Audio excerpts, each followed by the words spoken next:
सहकार म्हणजे अनेक लोकांनी एकत्र येऊन सर्वांकरता केलेलं काम म्हणजे सहकार. ते संघटना जर बळकट करायची असेल तर महाराष्ट्रातल्या कोणत्याही पतसंस्थेचं मला निमंत्रण येऊ, त्या कार्यक्रमाला मी निश्चितपणे जातो.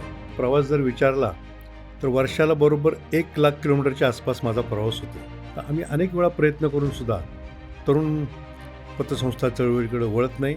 त्याचं कारणच मूळ असं आहे की टेक्नॉलॉजीचा आम्ही तितकासा वापर अजून अनेक संस्थांनी केलेला नाही. मी रस्त्यावर बसून फटाके विकले, मी रस्त्यावर बसून राख्या विकल्या, मी रस्त्यावर बसून गणपतीच्या मूर्ती विकल्या, आठवडे बाजारामध्ये जाऊन लॉटरीचे तिकीटं विकले, सिनेमा थिएटरच्या बाहेर इंटरव्हलमध्ये छोट्या छोट्या 5 पैशाला ती गोळी यायची, ती गोळी विकली. छोट्या व्यापाऱ्यांकरता काहीतरी सहकारी तत्वावरची संस्था असावी आणि मी जी योजना चालू करत होतो, मनी सर्क्युलेशन स्कीम, BC योजना, तिलाही कायदेशीर स्वरूप प्राप्त व्हावं म्हणून 1986 साली मी समता नागरी सहकारी पतसंस्थेची स्थापना केली आणि सहकारामध्ये काम करायला लागलो.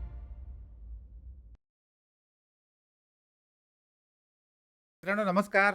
3S टॉक या आपल्या मराठी पॉडकास्टमध्ये मी आपला होस्ट डॉक्टर विशाल बेदुरकर आपल्या सगळ्यांचं पुन्हा एकदा मनापासून स्वागत करतो. मित्रांनो, आज खास सहकारावरचा एपिसोड आहे आणि आज आपल्यासोबत महाराष्ट्रातल्या पतसंस्था फेडरेशनचे अध्यक्ष काकासाहेब कोयटे आहेत. काकासाहेब कोयटे हे आपण सगळ्यांना माहीत आहे आणि आंतरराष्ट्रीय स्तरावर सुद्धा त्यांनी पतसंस्था फेडरेशनचं नेतृत्व केलेलं आहे. सरचिटणीस म्हणून आज त्या ठिकाणी सुद्धा ते कार्यरत आहेत आणि सहकाराला आत्ता असलेले चॅलेंजेस काय आहेत, टेक्नॉलॉजी, त्याचं शिक्षण, नवीन तरुण लोकांना आपण सहकाराकडे कसं नेऊ शकतो, अशा खूप साऱ्या वेगवेगळ्या विषयांवर आज आपण त्यांच्याशी गप्पा मारणार आहेत. काकासाहेब, खूप खूप आपलं स्वागत आहे 3S टॉकमध्ये. नमस्कार. खूपदा तुम्हाला आम्ही असं पांढऱ्या शुभ्र कपड्यांमध्ये सहकार, पतसंस्था अशा मोठ्या मोठ्या विषयांवर एकदम गंभीर धोरणात्मक त्यांच्या चर्चा करताना ऐकलेलं आहे. पण मला आज पहिल्यांदा हे समजून घ्यायचं आहे की हे पतसंस्था फेडरेशनच्या अध्यक्षपदाचा कोट जेव्हा तुम्ही उतरवून ठेवता तेव्हाचे काकासाहेब आमचे कसे असतात? त्यांना काय आवडतं? ते शेतीत रमतात का? विशालजी, मी हा खरंच सहकाराचा कोट आहे. बरोबर आहे. हा उतरून कधीच ठेवत नाही. बरं. तो सहकाराचा कोट अंगावर असताना सुद्धा हो. इतर अनेक क्षेत्रामध्ये मी रमतो. बरं. विशेषतः शिक्षण क्षेत्रात मी गेल्या 15 वर्षापासून रमतो आहे. बरं. कोपरावसारख्या ग्रामीण भागामध्ये हो. समता इंटरनॅशनल स्कूल नावाची स्कूल मी सुरू केली बरं. आणि शहरातल्या मुलांना ज्या पद्धतीचं शिक्षण मिळतं हो. मेट्रोपॉलिटन सिटीजमधल्या, हो. तसं शिक्षण कोपरावसारख्या ग्रामीण भागातल्या मुलांना देण्याचा बरं. प्रयत्न आम्ही त्या माध्यमातून करीत असतो बरं. आणि त्याच्यामध्ये आम्ही यशस्वी झालेलो आहोत. तेव्हा ग्रेट. सहकारावर शिक्षण क्षेत्रामध्ये मी रमतो हो. हो. आणि माझं व्यावसायिक क्षेत्र जे आहे, हो. मी खरं तर व्यवसायामधून आता सेवानिवृत्त झालेलो आहे बरं. बरं. आणि सहकार हेच आयुष्यभर रमायचं या सहकारामध्ये, बरं. विशेषतः सहकार पतसंस्था चळवळीमध्ये, अच्छा. हे मी माझं आयुष्याचं ध्येय ठेवलेलं आहे. तुम्ही पूर्ण त्याच्याशी एकजीव झालेला आहात आता. एकजीव माझं यापुढचं आयुष्य सहकारी पतसंस्था चळवळी करतात वा. यापुढचं नाही, गेल्या अनेक वर्षापासून मी ते हो. ठरवून टाकलेलं आहे. आणि मग घरी जेव्हा मी जातो हो. तेव्हा घरातल्या वातावरणात मी पूर्ण समरस होतो. बरं. विशेषतः नातवंडांबरोबर जास्त. गप्पा मारायला मला खूप आवडतात. वा. आणि स्कूलमध्ये जेव्हा सुद्धा मी जातो हो. तेव्हा स्कूलमध्ये गेल्यानंतर वेगळ्याच वातावरणात बरं. त्या मुलांमध्ये, त्या शिक्षकांमध्ये मी निश्चितच रमतो. बरं. बरं. विशेषतः स्कूलचे हॉस्टेलचे जे मुलं आहेत, हो. त्या हॉस्टेलच्या मुलांसमवेत अच्छा. प्रत्येक 15 दिवसांनी हो. गप्पा मारायला आम्ही पती पत्नी जातो बरं. आणि हॉस्टेलच्या मुलांना जे हो. होमसिक झालेले हो. असतात हो. हो. त्यांना घरच्या वातावरणाचा आनंद देतो.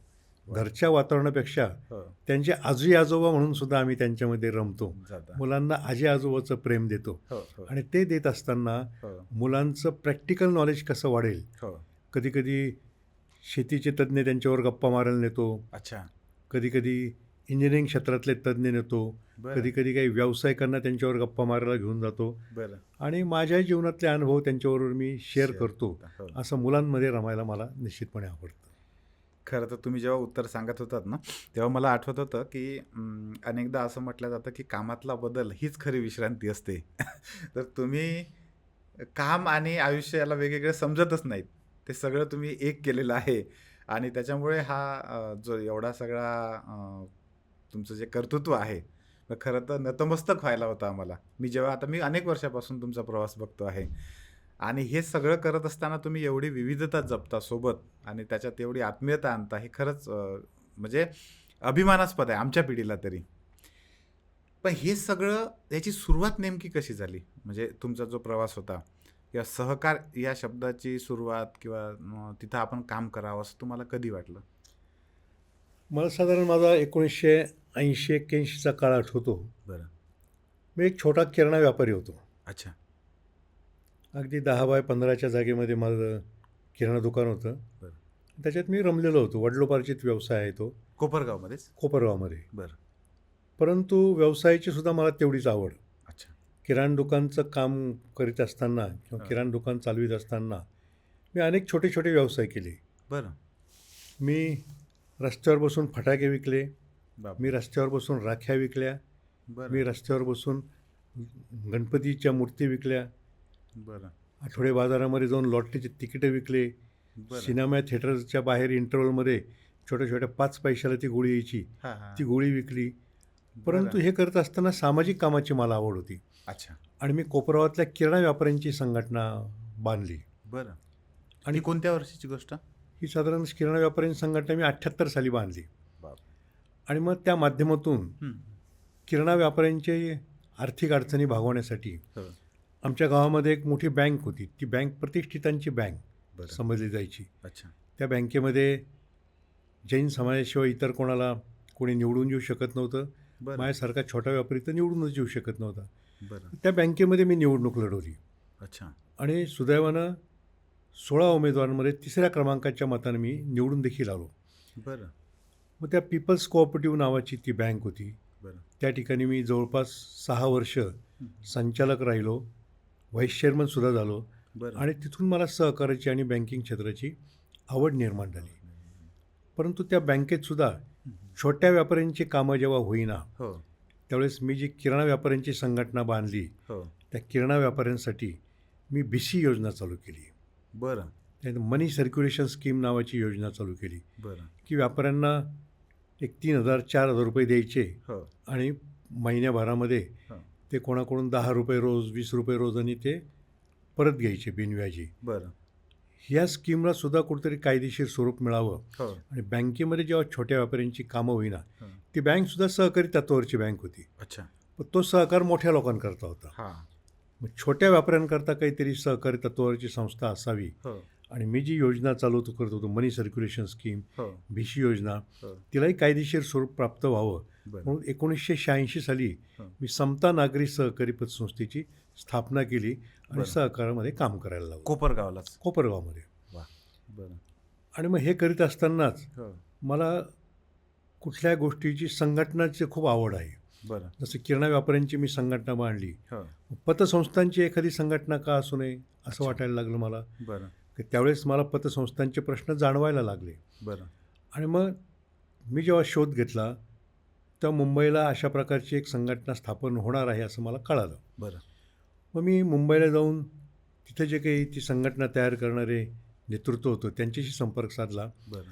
आणि 1990 सालापासून मी हे काही महाराष्ट्र राज्य सहकारी पतसंस्था फेडरेशन आहे हं. तिच्यामध्ये संचालक झालो. बरं. मग संचालकापासून सहसचिव, महासचिव हो. आणि आता गेले 17 वर्ष या राज्यव्यापी संघटनेचं अध्यक्ष म्हणून मी सातत्यानं कार्यरत आहे. खूप मोठा प्रवास आहे आणि तुम्ही आंतरराष्ट्रीय स्तरावर पण हेच काम करतात. ते कसं? आणि मग नेहमी प्रश्न पडायचा हो. की महाराष्ट्रात जशा पतसंस्था आहे हो. तशा इतर राज्यामध्ये आहेत का अच्छा. किंवा परदेशामध्ये आहेत का, याचा जेव्हा मी शोध घ्यायला लागलो हो. त्यावेळेस मला जाणवलं की आशियाई देशाची सुद्धा एक पतसंस्थांचं संघटन आहे बरं. आणि ते थायलंडमध्ये कार्यरत आहे. अच्छा. मग थायलंडमध्ये association of Asian confederation of credit union बरं. या नावाची ती आशियातल्या 36 देशांची संघटना आहे. बरं. मग मी तिच्याशी मेलद्वारे संपर्क साधला हं. आणि साधल्यानंतर आमचं जे महाराष्ट्र राज्य सहकारी पतसंस्था फेडरेशन आहे हो. तिला त्या आंतरराष्ट्रीय संघटनेचं सभासद केलं अच्छा. आणि सभासद केल्यानंतर त्यांच्या प्रत्येक कार्यक्रमाला विशेषतः वेगवेगळ्या देशांमध्ये हो. जे प्रशिक्षणाचे कार्यक्रम होतात हो ट्रेनिंग प्रोग्राम होतात, हो ते मी अटेंड करायला लागलो. बरं त्या माध्यमातून मला आंतरराष्ट्रीय स्तरावरचा सहकार कळायला लागला.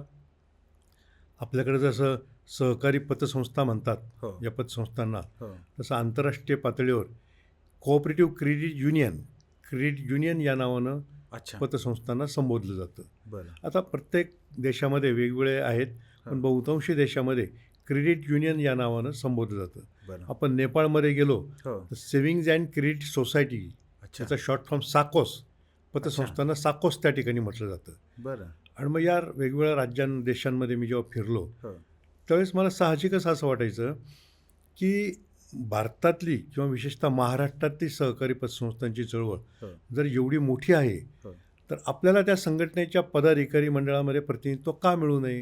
हम्म, आणि मग त्याचा जेव्हा मी प्रयत्न केला हम्म, आणि त्याची जेव्हा निवडणूक लढवली, हम्म. ती निवडणूक होती त्याची, बरं आणि ती निवडणूक लढवल्यानंतर मला तिथं खजिनदारपदी माझी निवड झाली बरं आणि त्यापदी मी आत्ताही कार्यरत आहे. वा आणि त्या माध्यमातून महाराष्ट्रातल्या सहकारी पतसंस्था चळवळीमध्ये हो.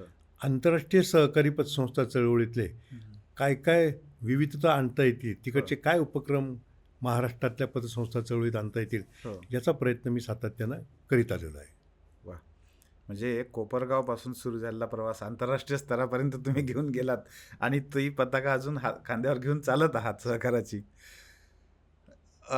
खास करून आपला 3S स्टॉकचा हा जो वर्ग आहे, हा तरुण वर्ग जो म्हणतो आपण, तो खूप जास्त आहे. ह्या तरुण वर्गासाठी मला तुम्हाला पुन्हा एकदा नव्यानं एक खूप मूलभूत प्रश्न विचारायचा आहे. अगदी थोडक्यात सांगायचं म्हटलं तर सहकार म्हणजे काय? सहकार म्हणजे अनेक लोकांनी एकत्र येऊन हो सर्वांकरता केलेलं काम म्हणजे सहकार. अच्छा एका ओळीमध्ये हो हो प्रत्येकजण प्रत्येकाचा व्यवसाय करतो, प्रत्येकजण प्रत्येकाचं कुटुंब चालवतो. हो तसे अनेक लोकांनी एकत्र येऊन हे सहकारी तत्वावर चालवलेलं कुटुंब आहे. हो अनेकांकडून पैसा गोळा करायचा ठेवीच्या रूपानं, हो आणि तो अनेकांना कर्जाच्या रूपानं वाटायचा. त्यामध्ये मध्यस्थी म्हणून जी संस्था काम करते हो तिला सहकारी संस्था म्हणायचं. हे अगदी थोडक्यात झालं. अगदी थोडक्यात आहे, कारण बऱ्याच मुलांना हे बेसिक माहीत नसतं, खास करून तरुण. मला तुम्हाला पुढचं हे विचारायचं आहे पुन्हा, की आत्ता पतसंस्थांच्या समोरचे जे मोठे प्रश्न आहेत, तर त्याच्यामध्ये हा जो तरुण वर्ग आहे, ह्या तरुण वर्गाचा कल आता UPI, खाजगी बँका, त्या अगदी आता तालुका लेवलपर्यंत पोहोचलेल्या आहेत.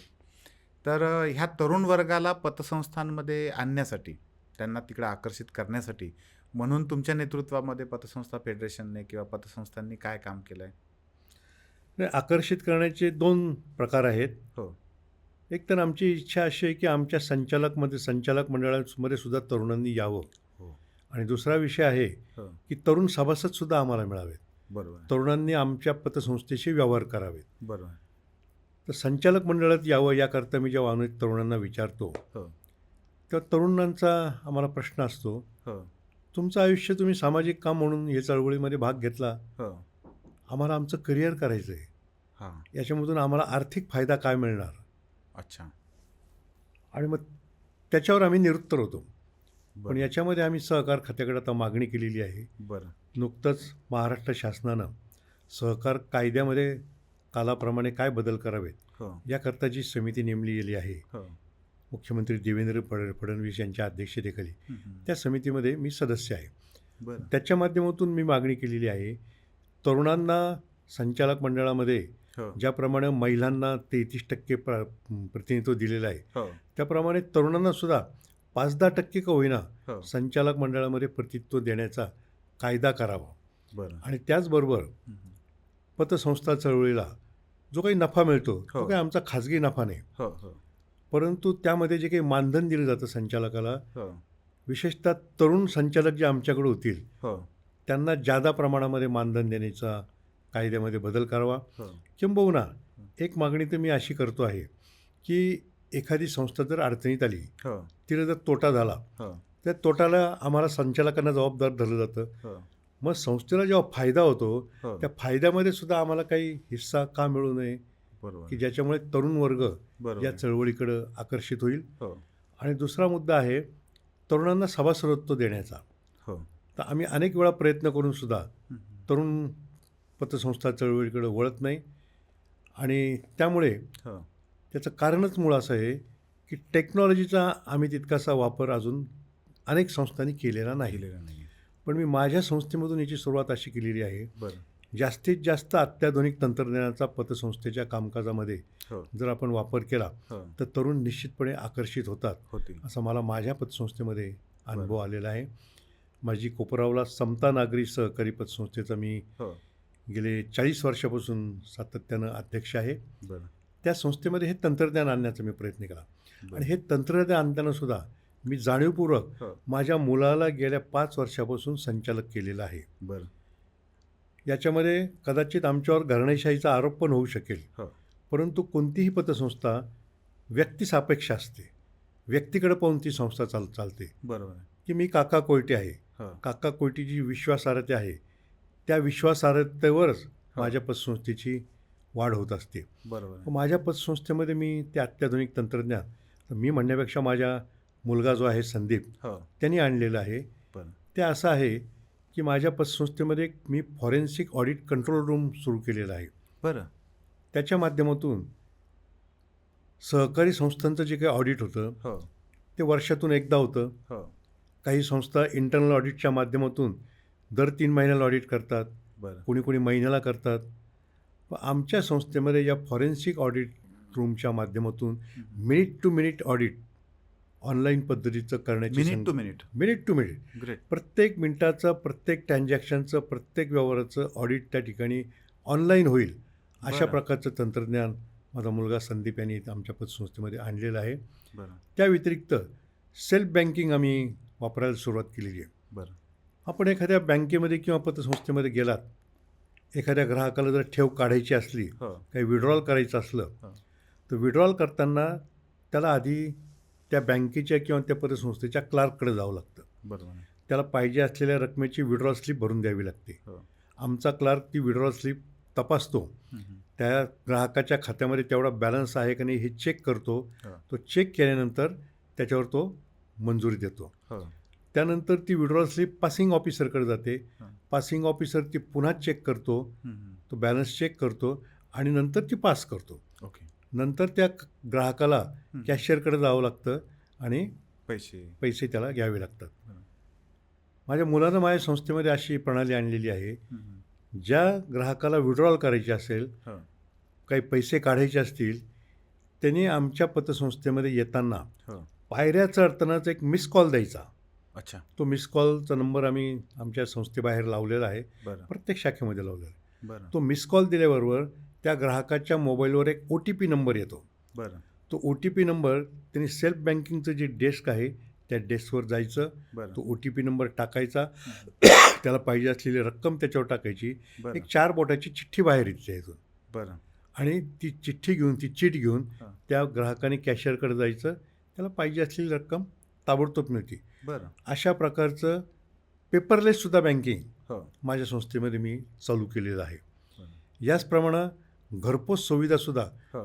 कोणत्याही ग्राहकाचा त्याला जो बॅलन्स आहे हो. तो 24/7 हो. कधीही त्याच्या मोबाईलवर त्याला बघता येऊ शकतो आणि त्या मोबाईलच्या माध्यमातून घरी बसल्या तो ग्राहक RTGS असेल, NEFT असेल, ऑनलाईन पैसे हो. पाठवू शकतो. बरं. आणि असे उपक्रम राबवल्यामुळे तरुणांचा ओढा माझ्या समता पतसंस्थेकडे निश्चितपणे वाढायला लागलेला आहे आणि अशाच प्रकारचे उपक्रम हो. इतर पतसंस्थांमध्ये सुद्धा महाराष्ट्र राज्य सहकारी पतसंस्था फेडरेशनच्या माध्यमातून हो. आम्ही वाढवायचा प्रयत्न करतो आहोत. तुम्ही मागच्या 17 वर्षापासून या फेडरेशनचे अध्यक्ष असून सुद्धा अजूनही आधी केले आणि मग सांगितले या उक्तीनुसारच काम करतात. मी राज्यातल्या पतसंस्था चळवळीमध्ये हो. जे काही उपक्रम राबवायचे असतील हो. त्याची चाचणी मी आधी माझ्या पतसंस्थेमध्ये घेतो. वा. जसं शास्त्रज्ञ हो. एखादे नवीन काही शोध लावायचा असेल हो. त्या उंदरावर प्रयोग करतात, हो.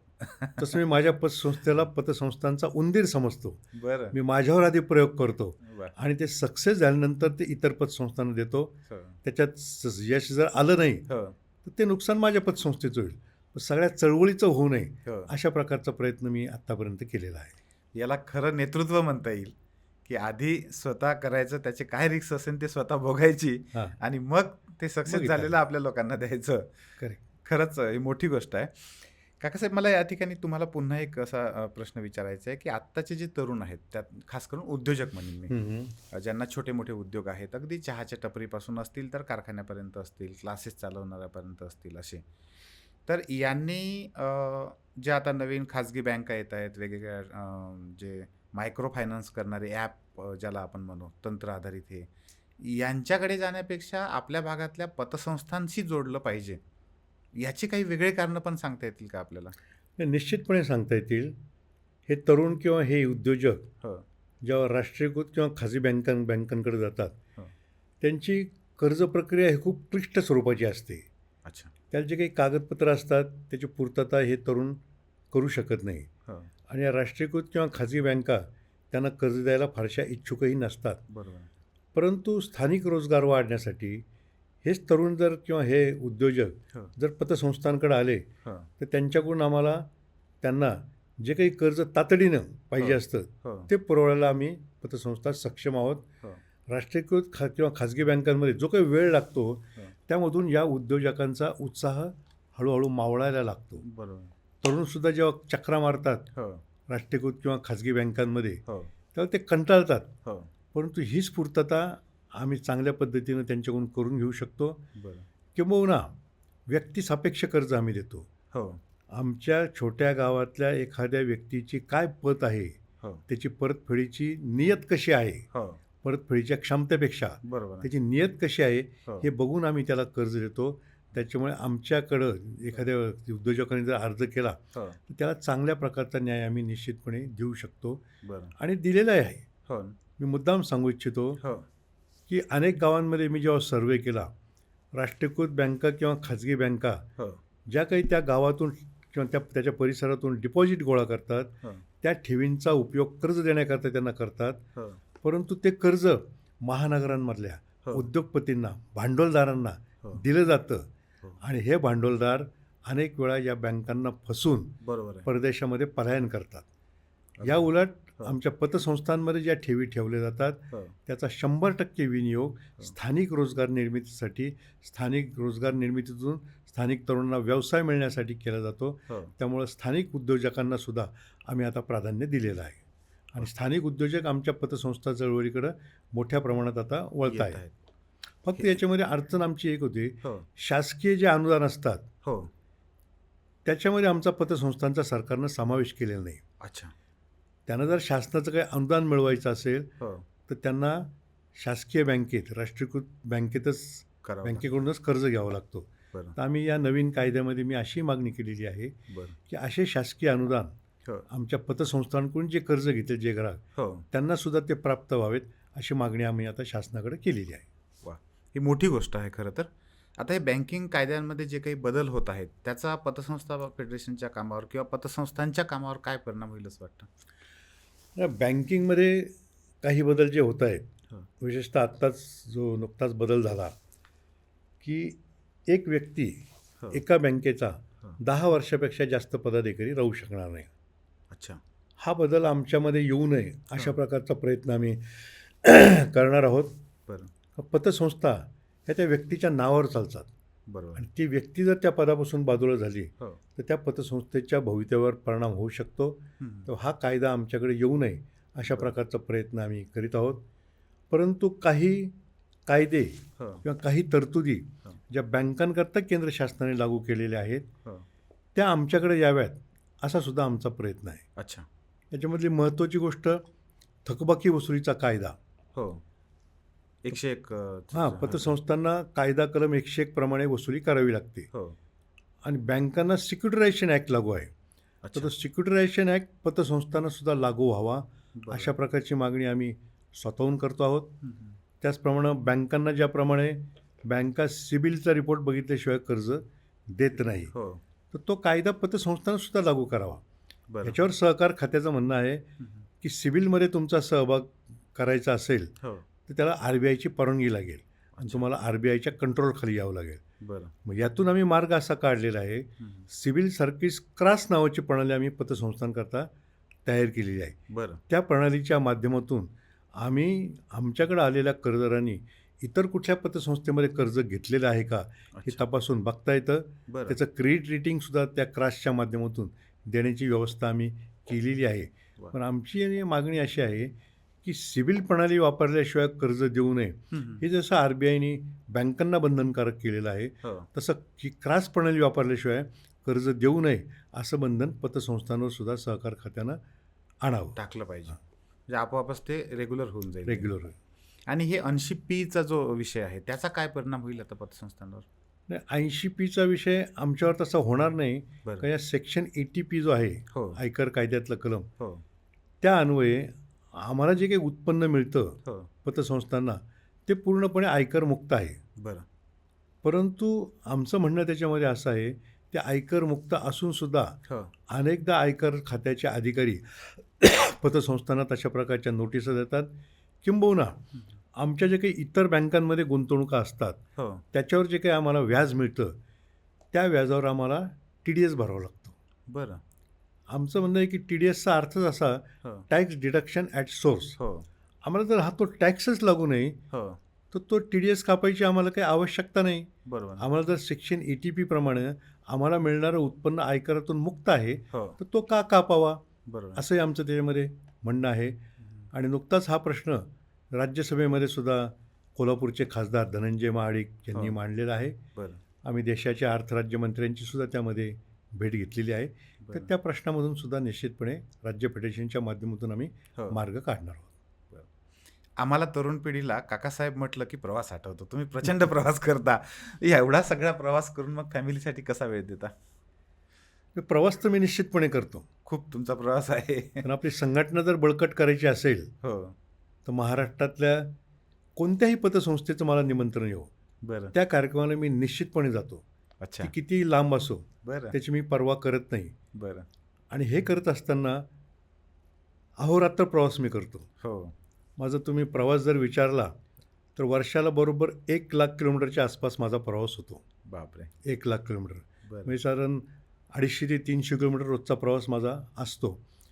परंतु मी जेव्हा घरी जातो, हो. पतसंस्थेमध्ये जातो, हो. तर पूर्ण वेळ काम काम आणि काम. अच्छा.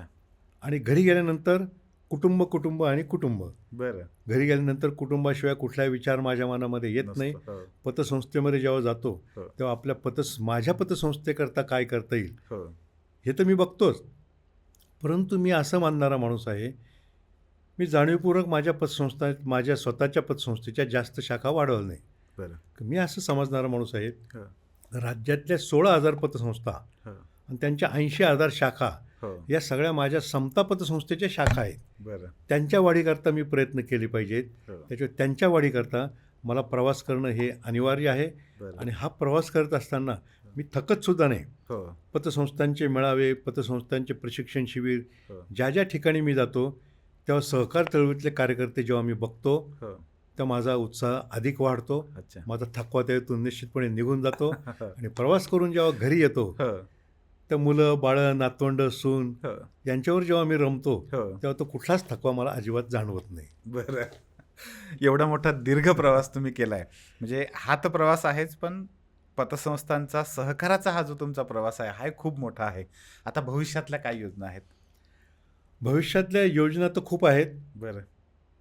आणि या योजना साकार करण्यासाठी सहकार खात्याचं सहकार्य आम्हाला पाहिजे आहे. बरं. योजना जर म्हटल्या तर नुकतीच मी एक माझ्या समता पतसंस्थेच्या माध्यमातून योजना चालू करतो आहे. बरं. आता ती योजना इतर पतसंस्थांमध्ये मला लागू करायची आहे. बरं. परंतु मी थोड्या वेळापूर्वी सांगितलं त्याच्यामुळे तो प्रयोग मी माझ्या पतसंस्थेत करतो आहे. बरं. सहकार बास्केट नावाची ती योजना आहे. बरं. जसं ॲमेझॉनच्या माध्यमातून हो. सगळ्या जगभरामध्ये ॲमेझॉन पोचलेली आहे. हो. कुठल्या ग्राहकाला काही खरेदी करायचं असेल तो ॲमेझॉनवर जातो आणि ॲमेझॉन त्यांना ती घरपोच डिलिव्हरी देतो. बरोबर. तर अशाच पद्धतीचा प्रयत्न किमान माझ्या गावामध्ये तरी प्राथमिक स्तरावर हो. कोणत्याही ग्राहकाला कोणत्याही दुकानातून काही माल खरेदी करायचा असेल त्यांनी आमच्या सहकार बास्केट नावाचं ॲप तयार केलेलं आहे. बरं. त्या ॲपवर त्याची ऑर्डर नोंदवायची हं. आणि माझ्या समता पतसंस्थेचे कर्मचारी हो. किंवा डिलिव्हरी बॉय हो. ती वस्तू त्याला घरपोच करतील. ओके. आणि हाच कोपरावची व्याप्ती हं. हळूहळू महाराष्ट्रभर वाढवायचा आमचा विचार आहे. बरं. गेल्या 2च दिवसापूर्वी आम्ही एस टी महामंडळाशी तशा प्रकारचा करार करीत आहोत. बरं. एस टी महामंडळाची जी पार्सल सेवा आहे, हो. त्या पार्सल सेवेच्या माध्यमातून राज्यभर ही योजना कशी राबवता येईल, बरं. त्या पार्सल सेवेच्या माध्यमातून डिलिव्हरी बॉयची संख्या कशी वाढवता येईल आणि सुदैवानं आमच्याकडं जे डेली कलेक्शन एजंट आहेत, हो. दैनंदिन बचत ठेव गोळा करणारे जे काही प्रतिनिधी आहेत, त्यांची संख्या सुमारे 2 लाखाच्या आसपास आहे. बापरे! मग यांच्या माध्यमातून या सगळ्या डिलिव्हरीज संपूर्ण महाराष्ट्रभर कशा देता येतील आणि ज्याप्रमाणे भारताचे नुकतेच सहकार मंत्री झालेले अमित शहा हो. यांनी भारत टॅक्सी हो. किंवा सहकार टॅक्सी हो. नावाची जी काही संकल्पना सुरू केलेली आहे, हो. तशाच पद्धतीचं सहकार बास्केट आणि सहकार स्पीड स्पीड हां. स्पीड सेवा हो. अशा प्रकारचा सुद्धा उपक्रम महाराष्ट्रातून आम्ही त्याची सुरुवात करणार आहोत. अशा अनेक उपक्रम सहकाराच्या माध्यमातून राबवायची आमची संकल्पना निश्चित आहे. महत्वाकांक्षी प्रकल्प आहे हा. हो खरं तर खूप मोठ्या लेवलला सहकाराला घेऊन जाईल. हो. प्रत्येक व्यक्तीपर्यंत सहकार पोहोचवण्यासाठी तो खूप मोठा. सहकाराच्या माध्यमातून काय काय करता येतं हो. हे सर्व आम्ही याच्या माध्यमातून अशा प्रोजेक्टच्या माध्यमातून दाखवून देणार आहोत. सुंदर. विशेषतः काकासाहेब एक हां येस येस. सहकाराअंतर्गत सहकार हो. या तत्वाप्रमाणे हो. आमची कल्पना अशी आहे की अनेक मोठ्या शहरांमध्ये सहकारी गृहनिर्माण संस्था असतात. हो. प्रत्येक सहकारी गृहनिर्माण संस्थेची एक पतसंस्था असावी अच्छा. आणि त्या गृहनिर्माण संस्थेच्या सभासदांनी हो. त्या पतसंस्थेमार्फतच आपले व्यवहार करावेत. हो. आणि एक सगळे आपले एक व्यवहार हो. एकमेकाशी सहकार्याच्या अंतर्गत झाले पाहिजे बरोबर. अशा प्रकारचा प्रयत्न आमचा पुढच्या सुरू आहे. कालावधीमध्ये असणार आहे. ग्रेट. नक्की त्याला यश मिळेल 100%. मला पुढे असं विचारायचं आहे की सहकार आणि राजकारण म्हणजे निदान महाराष्ट्रात तरी हातात हात घालून आतापर्यंत चालत आलेला आहे. ह्या दोन्हींची सांगड तुम्ही कशी घालता? हा खूप अवघड प्रश्न माझ्याकरता आहे. हो. मी खरं तर पूर्वी खूप वर्ष राजकारणात होतो, बरं. परंतु गेल्या 25 वर्षापासून हो. मी राजकारण पूर्णपणे सोडलेलं होतं. बरं. आणि मी पतसंस्था चळवळीतल्या कार्यकर्त्यांना सुद्धा सांगायचो की ज्याला पतसंस्थेमध्ये काम करायचं आहे, हो. पदाधिकारी राहायचं आहे, त्याने राजकारणात पडू नये. बरं. आणि मी ते माझ्या हो. गावामध्ये हो. कटाक्षानं पाळलं. बरं. पण दुर्दैवानं नाही म्हणणार मी त्याला, हां हां. नुकतीच जी नगरपालिकेची निवडणूक झाली, हो. त्या निवडणुकीला मी स्वतःच नगराध्यक्षपदाची निवडणूक लढवली. बरं. मी लोकांना सांगत होतो की पतसंस्था चालकांनी राजकारणात पडू नये. हो. परंतु आमचे कोपरावचे आमदार आशुतोष काळे असतील किंवा महाराष्ट्राचे उपमुख्यमंत्री दिवंगत झालेले अजितदादा असतील, यांनी मला प्रचंड आग्रह केला. बरं. स्वर्गीय अजितदादांनी मला बोलून घेतलं बरं. आणि मला म्हटले, काका तुम्ही राजकारणात नाही, परंतु सहकार्याच्या माध्यमातून तुम्ही जे काही काम करता आहात, सहकारामध्ये तुमचं जे काही व्हिजन आहे हो. ते याच्यापुढं गावाकरता वापरा. बरं. गावासाठी काही विजनरी प्रोजेक्ट तुम्ही तयार करा, हो. ते माझ्याकडे घेऊन या, बरं. तुम्हाला पाहिजे तेवढा मी निधी देईल.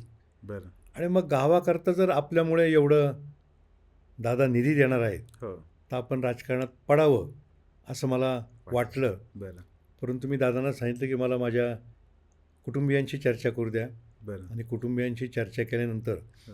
मी नगराध्यक्षपदाची निवडणूक लढवली. बरं. जवळपास 63,000 मतदान होतं पूर्ण गावामध्ये. हां. 43,000 मतदान झालं बरं. आणि केवळ 399 मताने माझा पराभव झाला. बरं. पण तो पराभव माझा जो केला, हो. तो माझ्या पतसंस्थेच्या थकबाकीदारांनी केला. अरे बापरे. ज्या ज्या थकबाकीदारांविरोधात मी हो. वसुलीच्या कारवाई केलेल्या आहेत, अच्छा. ते एकत्र आले बरं. आणि त्यांनी माझ्या विरोधात प्रचार केला, बरं. किंबहुना माझी किंवा माझ्या पतसंस्थेची बदनामी करण्याचा प्रयत्न केला. त्याला मला खूप फेस करावं लागलं. बरं. त्याच्यामुळे केवळ 399 मतानं माझा त्या ठिकाणी पराभव जरी हो. झालेला असला, हो. तरी मी सहकारातलं काम सातत्यानं यापुढं चालूच ठेवणार आहे. आणि गावाच्या प्रतीसुद्धा माझं जे काम आहे, हो. जे काही प्रेम आहे, हो. तर गावाच्या माध्यमातून सुद्धा मी माझ्या गावाची प्रगती करण्याचा प्रयत्न करणार आहे. परंतु राजकारण आणि सहकार हो. ही खूप तारेवरची कसरत आहे. आहे. ती सांभाळणं हे खूप अवघड आहे. ती कसरत जे व्यक्तींनी चांगल्या पद्धतीने सांभाळलं, हो. ते राजकारणात यशस्वी झाले हो. आणि सहकारात यशस्वी झाले. हो. परंतु साखर कारखान्याची सहकारी तत्वावरची चळवळ हो. आणि राजकारण हो. याची चांगली सांगड बसू शकते.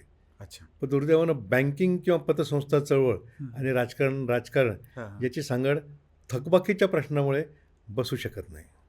बरोबर आहे. तुम्हाला तिकडे आपली तत्व, सहकाराची तत्व आणि बांधून हे ठेवावं. थोडं कॉन्ट्राडिक्टरी होऊन बसतं. हां. खूप. महाराष्ट्रातला जो तरुण आज काहीतरी करू पाहतो आहे, उद्योजक असेल, स्वयंरोजगार ज्याला आपण म्हणतो, असे तरुण असतील, ह्या सगळ्या तरुणांना काय सल्ला द्याल तुम्ही? तरुणांना काय सल्ला द्यावा हा खरं तर खूप मोठा प्रश्न आहे. का सध्या तंत्रज्ञान खूप प्रगत झालेलं आहे बरोबर. आणि आर्टिफिशियल इंटेलिजन्सच्या माध्यमातून हो. सहकार चळवळच नव्हे, प्रत्येक व्यवसायामध्ये, प्रत्येक उद्योगामध्ये सुद्धा आर्टिफिशियल इंटेलिजन्स हे येणार आहे. हो. छोट्या किराणा दुकानमध्ये, छोट्या पानटपरीवर सुद्धा AI चा वापर या पुढच्या काळामध्ये करावा लागणार आहे. हो. तेव्हा AI तंत्रज्ञान हे प्रत्येक तरुणानं आत्मसात करावं बरं. आणि प्रत्येक तरुणानं त्याला जर आयुष्यात यशस्वी व्हायचं असेल हो. तर काम, काम आणि काम करावं. बरं. कामाला आपलं दैवत मानावं. हो. अनेक वेळा तरुण वेगवेगळ्या मार्गानं हो. भरकटले जात आहेत, हो. व्यसनाच्या आहारी जात आहेत. हो. त्या व्यसनाच्या आहारी न जाता ज्या क्षेत्रामध्ये तुम्हाला प्रगती करायची असेल, हो. मी तर तरुणांना आवाहन करेल की तुम्ही उद्योजक व्हा. अच्छा. आपण कुठेतरी नोकरी लावण्यापेक्षा हो. अनेक हातांना हो. नोकरी देण्याचं काम तुम्ही करा. याकरता तुम्हाला जर कुठं कर्जपुरवठा करायचा असेल, हो. तुम्हाला आर्थिक मदत पाहिजे असेल, तर आमची पतसंस्था त्यामध्ये निश्चितपणे भक्कम आहे. बरोबर. पण तरुणांनी हो. गप्पा मारण्यात वेळ घालवण्यापेक्षा हो. मोबाईल किंवा सिनेमे बघावेत. हो. मोबाईलचा वापर केलाच पाहिजे. हो. AIचा जर वापर तुम्हाला करायचा म्हटलं हो. तर मोबाईलचा वापर तुम्हाला निश्चितपणे करावा लागेल. करावं लागेल. परंतु त्या मोबाईलवर इतर गोष्टी बघण्यापेक्षा हो. AIच्या माध्यमातून स्वतःला काय शिकता येईल हो. आणि जगाला काय देता येईल याचाही प्रयत्न आपण केला पाहिजे. बरं. आणि हे करत असताना आपल्या कुटुंबाचा सांभाळ तरुणांनी केला पाहिजे. बरं. अनेक वेळा असं लक्षात येतं की तरुण नोकरीच्या मागे लागून हो. परदेशात निघून जातात. हो. त्यांचे आईवडील भारतात किंवा घरी एकटेपणानं राहतात. बरं. त्यांच्या अंत्यविधीलासुद्धा तरुण येत नाही. हो. याला तरुणांनी कुठं थारा देऊ नये. तुम्ही कुठेही नोकरी करा, पण आपल्या आईवडिलांचा व्यवस्थितपणे सांभाळ करा. आपल्या मित्र नातेवाईकांशी चांगल्या प्रकारचे नाती तयार करा. हो. त्यांच्याशी संबंध जोडा. हेच मी तरुणांना सांगू इच्छितो. खूप सुंदर. म्हणजे कोपरगावपासून जागतिक लेवलला तुम्ही नेत असताना विचार पूर्ण ग्लोबल ठेवले, परंतु स्थानिक मातीला धरून तुमचा सगळा प्रवास आहे आणि तोच तुमचा आमच्या सगळ्या 3S टॉकच्या तरुणांसाठीचा संदेशसुद्धा आहेत. काकासाहेब, खूप खूप धन्यवाद.